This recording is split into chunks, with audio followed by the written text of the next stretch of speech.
Was there somebody, I know, it wasn't a great experience, but was there somebody, I know for me and for most people, when you see, you see a vision of success by seeing somebody that was successful, or maybe even somebody spoke some life into you. Was there anybody that did that for you, or just like you said you watched Family Matters, was something, what planted the seed to be great, Honestly, there was nobody pouring life into me as an adolescent. Right. I created life, and that changed my life. Okay. Had a baby. I had my daughter at 14 years old. Okay.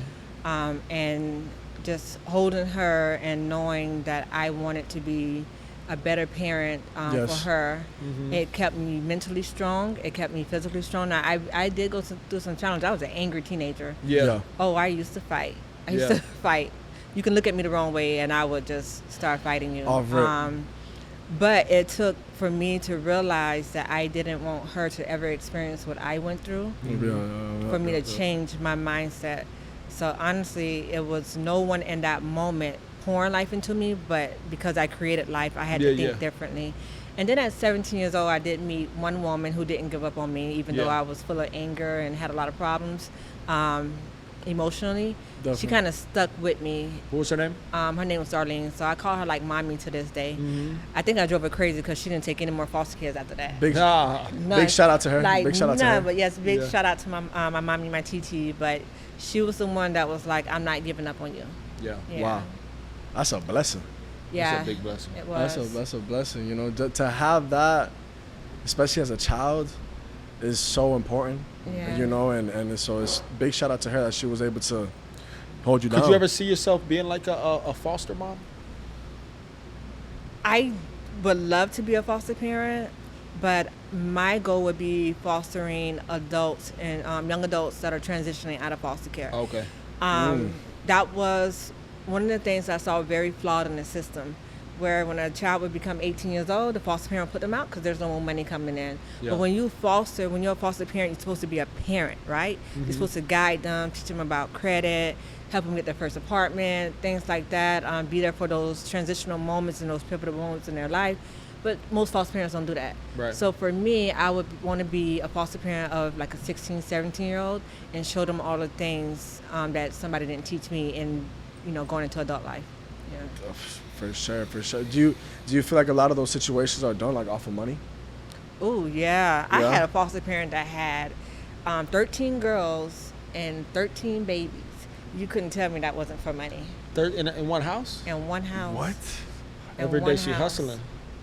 That's crazy. One house. A lot of them do it for the money, and this is how you really know if they're doing it for the money. If you said you have a child, right? Yeah. If your child does something to misbehave, most likely you're gonna discipline them, right? You're gonna put them on punishment. Choke them out. I had to do that a couple times too. No. But most likely you're gonna put them on punishment. You're going to ground them. You're gonna take away their phone, their iPad. Right. For foster parents, they just call the caseworker, tell them you couldn't get them, then get a new kid. And that's how you know the ones that are in it for the money, because they don't want to parent the child. They see them immediately as a problem. So you can call a caseworker. They'll call the caseworker, say, come get them. They're acting up.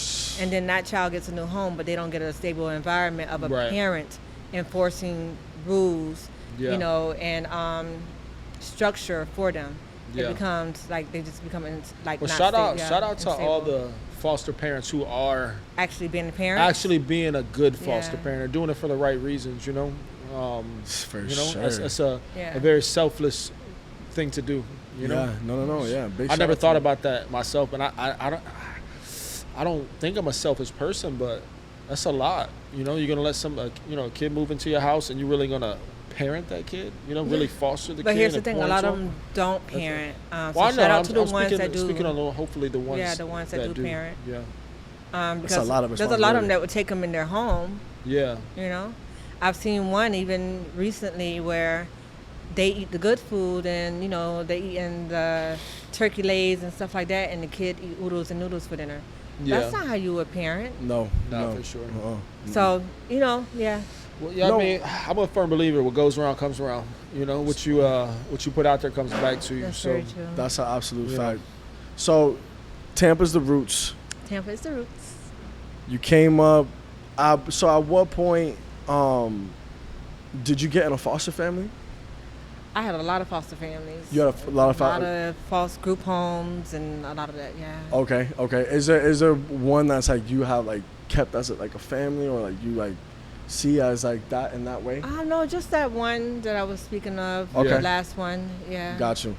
And then you went on your own about like, well, you've been on your own since the beginning, but like after 18, they let you out. They let me out. At that point, where do you go? What do you go do? I got my first apartment, and I had to work. Yeah. And go to school. Yeah. That's what's up. For sure.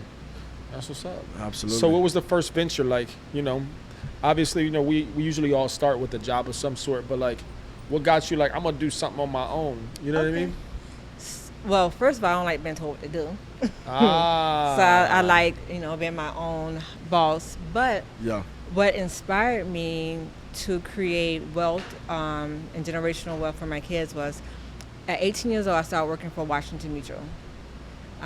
It was new into the Tampa market. A woman by the name of Connie gave me an opportunity as a teller, and I used to have to sell products to customers that would come in.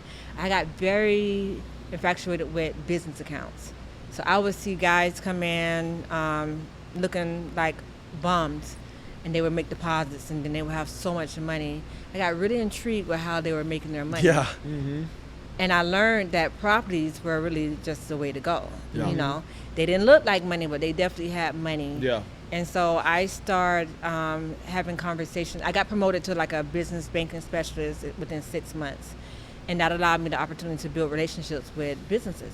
Yeah. And I learned that my personality could sell just about anything to anybody. I saw Eskimo. Like, it was like, if they like you, they would buy anything from you. For sure. Awesome. So I started generating my wealth that way, but learning that for me, it wasn't the rims. Because back in the early 2000s, it was like big rims. Everybody wanted rims. The spinners? Yeah, they came out with rent-a-rim at that time, where you could actually rent rims. Oh, really? Because everybody wanted rims. That's and what's so up. while everybody was buying rims. Put it on layaway. Your stolen rims, your rented rims get stolen? I mean, that's that hurt.